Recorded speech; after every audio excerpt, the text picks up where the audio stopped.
L'Ukraine, secouée par un scandale de corruption à grande échelle. Une enquête des services de sécurité a révélé qu'un système de corruption aurait permis à des responsables de l'administration d'éviter d'être enrôlés dans l'armée. Перше провів РНБО за численними фактами порушень МСЕК і фальшивих інвалідностей для посадовців. Це не тільки, до речі, прокурори. Є сотні таких фактів, очевидно, необґрунтованих інвалідностей у посадовців митниці, податкової, в системі пенсійного фонду, місцевих адміністраціях. Et dans la foulée, le procureur général du pays, Andriy Kostin, a annoncé sa démission mardi.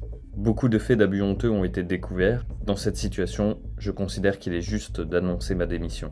Concrètement, l'enquête des services de sécurité ukrainiens fait état de responsables de différents organes étatiques qui ont déclaré des handicaps fictifs afin d'éviter d'être mobilisés dans l'armée. З усім цим треба ретельно та оперативно розібратися. Система МСЕК має бути ліквідована, але для реальних і саме системних змін треба провести повну цифровізацію всіх етапів роботи щодо встановлення інвалідності. Les services de sécurité ont expliqué que plus de 4000 certificats de handicap ont été annulés car ils reposaient sur de faux documents.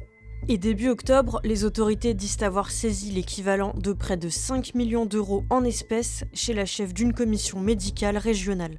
D'autres cas similaires ont ensuite été découverts. 2 ans et demi après le début de l'offensive russe, les affaires de corruption se sont multipliées en Ukraine, notamment au sein du ministère de la Défense et de l'Armée, ce qui a conduit au limogeage et à l'arrestation de hauts fonctionnaires. Dans le cadre de ses efforts en vue d'entrer dans l'Union européenne, l'Ukraine s'est engagée à intensifier sa lutte contre ces pratiques de corruption.